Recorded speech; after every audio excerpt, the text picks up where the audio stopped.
पहले डॉक्टर ने प्यार किया और फिर प्यार को दहेज में बदल दिया।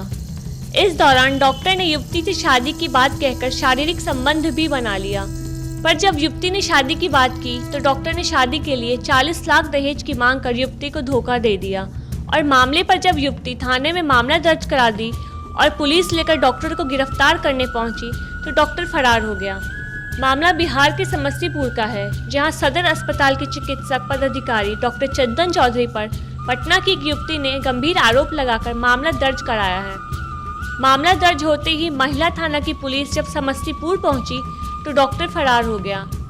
दरअसल समस्तीपुर अस्पताल में डॉक्टर के पद पर तैनात चंदन चौधरी ने पटना की रहने वाली फिजियोथेरेपी की एक छात्रा से शादी का वादा कर 2 साल तक यौन शोषण किया और जब छात्रा गर्भवती हो गई तो डॉक्टर ने समाज का हवाला देकर गर्भपात करा दिया। इसके बाद जब युवती के परिजन शादी की बात करने डॉक्टर के पास गए तो अपने एक संबंधी से 40 लाख रुपया दहेज की मांग करा दिया और दहेज नहीं देने पर शादी से इनकार कर दिया। मामले को लेकर युवती की शिकायत पर पटना महिला थाना में प्राथमिकी दर्ज की गई। जांच के बाद आरोपी डॉक्टर की गिरफ्तारी को लेकर शुक्रवार को पुलिस सदर समस्तीपुर अस्पताल पहुंची। साथ ही पीड़िता छात्रा को भी शिनाख्त के लिए साथ लाई, पर पुलिस के आने की खबर पाकर डॉक्टर सुबह से ही ड्यूटी से फरार हो गया। पटना महिला थाना की पुलिस अपर निरीक्षक लूसी कुमारी ने सिविल सर्जन को इस संबंध में पत्र दिया। सूत्रों से मिली जानकारी के अनुसार सदर अस्पताल में पद स्थापित होने के बाद दहेज के लोभ में डॉक्टर ने शादी से इनकार किया है। पीड़ित छात्रा ने थाना में जो आवेदन दिया है उसके मुताबिक वैशाली जिला के महुआ थाना क्षेत्र के हरपुर चौक निवासी सूरज चौधरी के पुत्र डॉक्टर चंदन कुमार चौधरी से उसकी मुलाकात होती थी। कुछ दिनों तक मुलाकात के उपरांत दोनों एक दूसरे से प्यार करने लगे। दर्ज मामला के अनुसार डॉक्टर चंदन ने उसे शादी करने का प्रस्ताव रखा, जिसे उसने स्वीकार कर लिया था। इसके बाद चिकित्सक हमेशा उसे पटना के गर्दनी बाग स्थित फ्लैट पर बुलाकर 2 वर्षों तक शादी का झांसा देकर शारीरिक संबंध बनाता रहा। छात्रा उन दिनों गया में रहती थी, लिहाजा उसे डॉक्टर गया से बुलाकर अपने फ्लैट पर सप्ताह तक रखता था, जहां डॉक्टर का भाई विकास चौधरी, भतीजा सुशील चौधरी, सुभाष चौधरी भी रहता था। छात्रा ने पटना में उसके साथ रहते हुए कई तस्वीरें मोबाइल पर सबूत के तौर पर पुलिस के समक्ष पेश की है। बातचीत का मोबाइल रिकॉर्डिंग भी पुलिस को दिया है। दर्ज प्राथमिकी में छात्रा ने बताया कि शारीरिक संबंध बनाने के दौरान वह गर्भवती हो गई। इसकी सूचना देने पर फ्लैट में बुलाकर बहला फुसलाकर सिर दर्द और उल्टी की दवा के बदले गर्भपात की दवा डॉक्टर ने खिला दिया। इससे युवती की तबीयत भी बिगड़ गई थी। 15 दिनों तक फ्लैट पर ही रखकर इलाज किया था। युवती के मुताबिक डॉक्टर ने इसके बाद अपने गांव ले जाकर पूरे परिवार से भी मिलवाया था। चिकित्सक ने छात्रा की मां से भी मोबाइल पर बात कर शादी की बातचीत की थी। आरोपी डॉक्टर चंदन इस बीच पटना में जमीन की मांग की तो छात्रा के माता पिता ने पुत्री के नाम से आधा कट्ठा जमीन दिलाने की बात कही और 1 कट्ठा जमीन दोनों के नाम पर रजिस्ट्री भी कर दिया। इस दौरान दोनों के परिवार के सदस्य भी उपस्थित रहे। छात्रा के माता पिता ने शादी का शुभ समय देखने की चर्चा की तो इस पर डॉक्टर चंदन तैयार हो गया।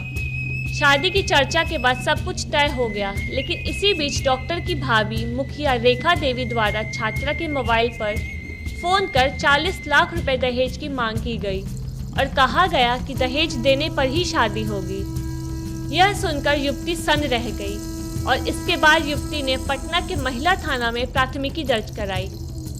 पटना महिला थानाध्यक्ष कुमारी अंचला ने पीड़ित छात्रा के बयान पर प्राथमिकी दर्ज की। इसमें चिकित्सक के विरुद्ध धारा 376, 420, 313 और 34 आईपीसी और दहेज एक्ट के तहत प्राथमिकी दर्ज किया है। आरोपी के विरुद्ध मामला 23 जून 2022 को दर्ज किया गया था। ये ऐसा है कि डॉक्टर चंदन चौधरी हमारे यहाँ सदर अस्पताल में पदस्थापित है जनरल एमबीबीएस डॉक्टर एमओ के रूप में। तो कल ही पटना में महिला थाना से एक एसआई आई थी इन्वेस्टिगेशन के क्रम में। उन्होंने आवेदन दिया है कि फलाना पटना में महिला थाना में एक केस ये है, कोई महिला केस की है। डॉक्टर चंदन चौधरी को आरोपित उन्होंने किया है कि उनके द्वारा शादी का झांसा दे करके उनको उनके साथ संबंध बनाया गया। इस संबंध में 3-4 सेक्शन 375 है और भी कुछ सेक्शन हैं, तो इसके लिए वो उनको अरेस्ट करने के लिए आई। लेकिन चंदन चौधरी साहब हम लोगों ने पता किया उस समय वो थे नहीं, इसलिए SI साहब जो आई थे उनको मिले नहीं। लेकिन उन्होंने यही अनुरोध किया था हम लोग को as a head of department के रूप में, वो जब भी आते हैं तो उनको सूचित करें ताकि उनको अरेस्ट किया जा सके। धन्यवाद सर। उनके द्वारा आपको कोई पत्र भी दिया गया है? हाँ, एक आवेदन दिया गया है जिसमें उन्होंने अनुरोध किया है कि उन्हें सहयोग किया जाए और हम लोग सहयोग करेंगे। अगर आरोप सही है तो जो जैसे कार्रवाई, कानूनी कार्रवाई जैसे होती है। तो क्या डॉक्टर साहब छुट्टी में हैं या फरार हो चल रहे हैं? फिलहाल अभी तक तो फरार हैं। ऐसे हमने DS साहब उपाधीक्षक महोदय को भी कहा है कि वो जैसे ही हमसे संपर्क करें। और वो लड़की महिला भी आई थी उन्हीं के साथ, तो महिला ने भी सारे अपनी बातों को बताया। उन्होंने शादी का झांसा दे करके उसको अपने साथ रखा था, लेकिन बाद में शादी करने से उन्होंने इसका आरोप किया। साथ ही मामले की जांच का जिम्मा सब इंस्पेक्टर लूसी कुमारी को दिया गया, जिसके बाद शुक्रवार को डॉक्टर की गिरफ्तारी की जब टीम समस्तीपुर पहुंची तो डॉक्टर फरार हो गया। खुलासा के लिए समस्तीपुर से ब्यूरो रिपोर्ट।